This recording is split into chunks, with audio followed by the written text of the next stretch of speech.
Book of Heaven, Volume 24, August 30th, 1928. Difference between humanity and divinity of Jesus. How the kingdom of the Fiat has all been prepared by him. Nothing else is needed but those who would inhabit it. The language that Jesus used in redemption and that which he uses for the kingdom of the divine will, one different from the other. My lovable Jesus made himself seen as a little child who, all clinging to me, made me many loving cuddles. Oh, how beautiful it is to see him in his baby humanity, all love, all trust. The soul feels so much trust with Jesus because she sees in him his humanity, which is so much like her that they join together like brothers. They identify themselves with each other, and one is transformed into the other. So the veil of the humanity of Jesus, in which he encloses his adorable divinity, serves as means of trust by which the poor creature loses all fear and remains all love with Jesus, more than a son in the arms of his celestial Father. The love of Jesus is so great that he says to the creature, "Do not fear, I am yours, similar to you, clothed like you. And my love is so great that I hide the endless light of my majesty within my humanity, so as to have you be with me like a little child in my arms." On the other hand, when my beloved Jesus makes his divinity shine through himself, his very humanity remains eclipsed within that endless light, and I feel the great distance between me and my Creator.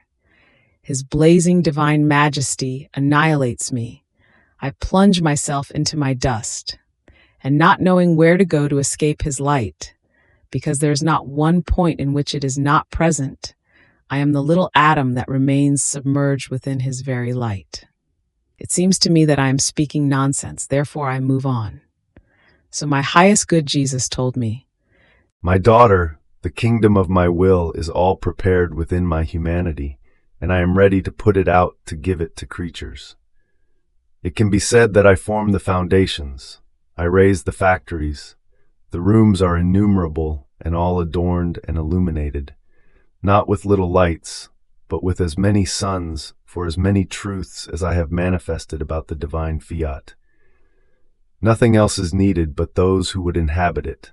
There will be a place and room for everyone, because it is vast, more than the whole world. With the kingdom of my will, everything will be renewed in creation. Things will return to their original state. This is why many scourges are necessary and will take place, so that divine justice may place itself in balance with all of my attributes, in such a way that, by balancing itself, it may leave the kingdom of my will in its peace and happiness. Therefore, do not be surprised if such a great good, which I am preparing and which I want to give, is preceded by many scourges. It is my justice that claims its rights, so that, once balanced, it may place itself in peace with creatures, giving them no more bother. More so, since the children of the kingdom of my divine Fiat will no longer offend it, and my divine justice will change itself all into love and mercy for them. Then, after this, I was following all the acts that Jesus had done in redemption, and my sweet Jesus added, "My daughter, my language in redemption was very different from that which I have had for the kingdom of my divine will.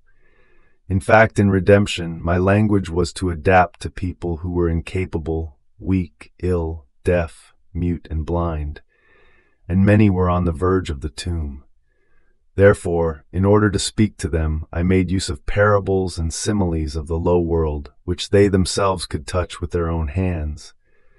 So I spoke to them now as doctor, offering them the medicines to heal them, now as father, who awaited their return even if they were unruly children, now as shepherd, who went in search of the lost sheep, now as judge, who, unable to attract them by means of love, tried to attract them at least by threats and by fear, and many other similes. This language of mine says that those to whom I was speaking did not know me, did not love me, and even less did they do my will. On the contrary, they were far away from me, and that I, with my parables, made the searches and laid the net in order to catch them, and give to each one the remedy to heal them. But how many escaped me? And I intensified the searches and the teachings to give light to many blind, that they might get out of their obstinate blindness. Now, see how different is my language which I have had in manifesting the truths on my divine will, which must serve the children of its kingdom. My language on the Fiat has been like a father in the midst of his dear and loving children, all healthy, and since each of them possesses my very life within them, by virtue of my will they will be capable of understanding my highest lessons.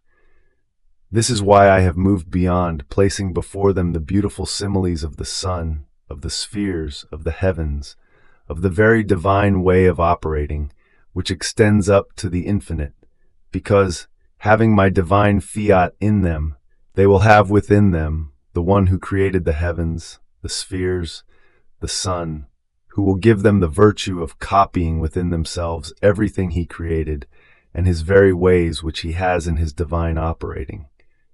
These will be the copiers of their Creator.